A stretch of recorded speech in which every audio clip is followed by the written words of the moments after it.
Source-to-Tap Interreg 5A funded project is piloting various methods to reduce sediment in drains and streams following harvesting at forestry sites.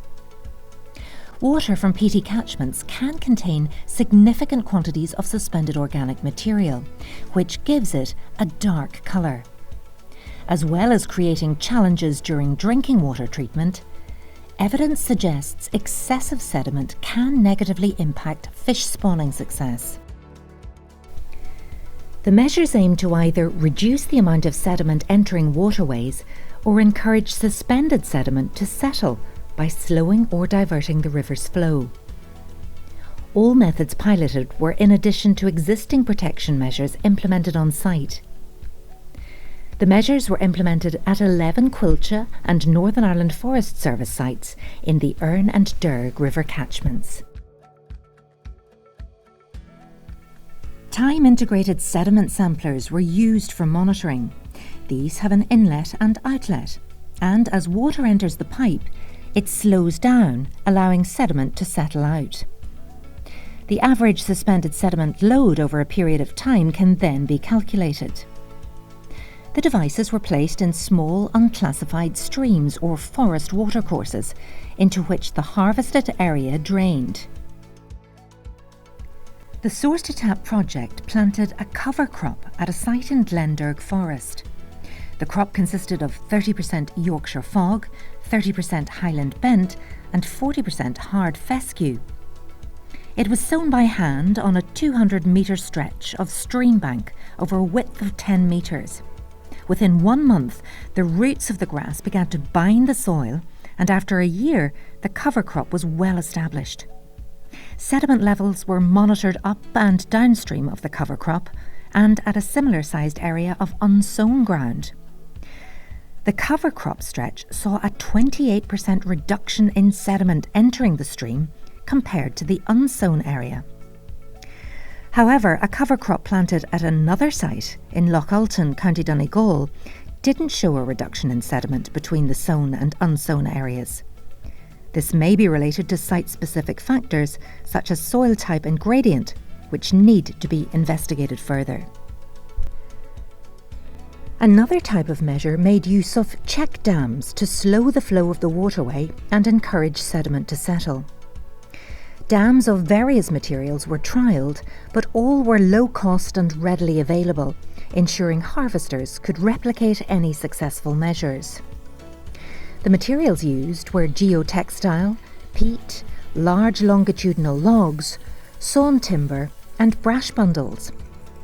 The check dams were placed in small unclassified streams and forestry watercourses that drained tree harvesting areas, and sediment was monitored upstream and downstream of the dams using the time-integrated sediment samplers.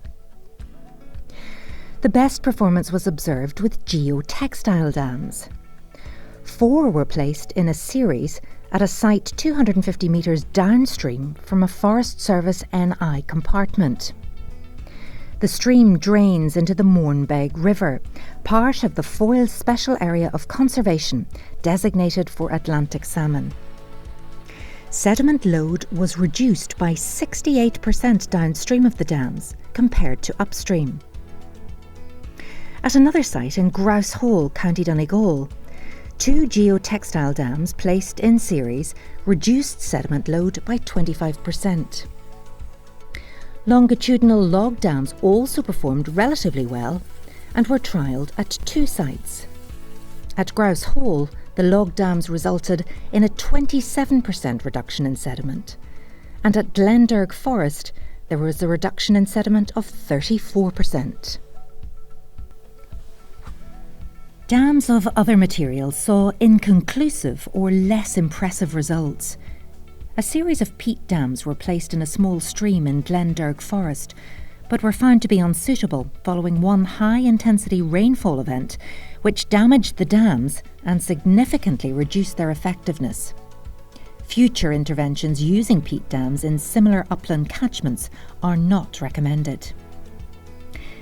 Check dams constructed of brash and of timber were also trialled, but external factors meant the results were not viable. The final intervention made use of an existing gravel pit at a site in Grouse Hall.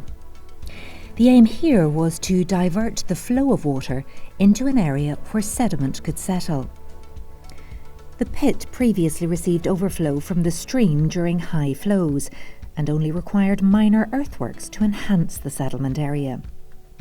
The altered pit recorded the best results of all the measures trialled and reduced sediment load by 69%.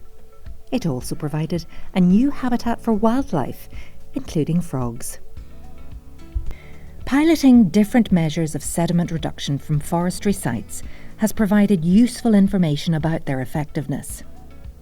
With climate change likely to bring about higher intensity rainfall events, the importance of finding catchment-based solutions of reducing sediment loss from the land is clear. Further details of the pilots can be found on the STT.eu website.